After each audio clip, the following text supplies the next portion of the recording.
बात खत्म हो जाती है।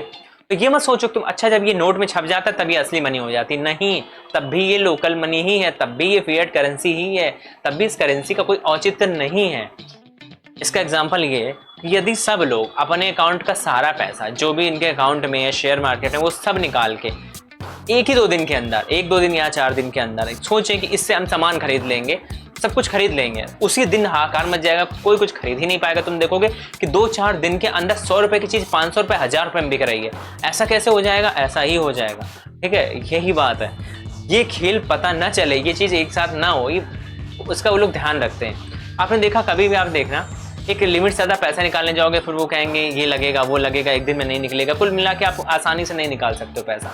ठीक है, तो बैंक इस चीज़ को हतोत्साहित करती है कि ज़्यादा से ज़्यादा लोग एक दिन में पैसा निकाल लेंगे। पहली बात तो उतना कैश ही नहीं है, और इवन तुम वो पैसा निकाल भी लोगे यदि तो मार्केट में लेगे तो अचानक से इतनी महंगाई हो जाएगी कि आपको विश्वास ही नहीं होगा। जैसा कि आप देख रहे हो कि अर्जेंटीना में हो रहा है, तो वहाँ क्या होता है, कई जगह पर ऐसी महंगाई हो गई कि मैं तुम्हें बताऊँ तुम विश्वास नहीं करोगे कि तुम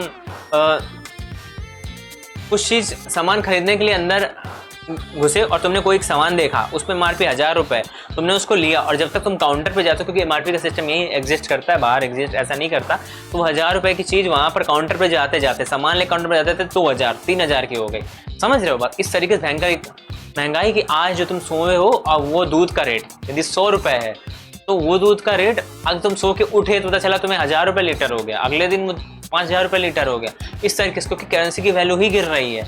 ये चीज़ करने में जब बैंक इस होशियारी करने में फेल हो जाती है, उस कंडीशन में ये चीज़ होती है। तो ये चीज़ किसी भी कंट्री में हो सकती है, ये तुम बात समझ के चलो, ये चीज़ किसी भी कंट्री में हो सकती है। और बहुत जो होशियार लोग होते हैं वो क्या करते हैं, अपने एसेट्स को कई कंट्रियों में बांट कर रखते हैं। ये नहीं कि उनका सारा पैसा एक कंट्री में, यदि उस कंट्री की करेंसी कोलैप्स होती है तो वो पूरे कोलैप्स नहीं हो जाते, क्योंकि उनका पैसा जो है अलग अलग कंट्रीज में होता है।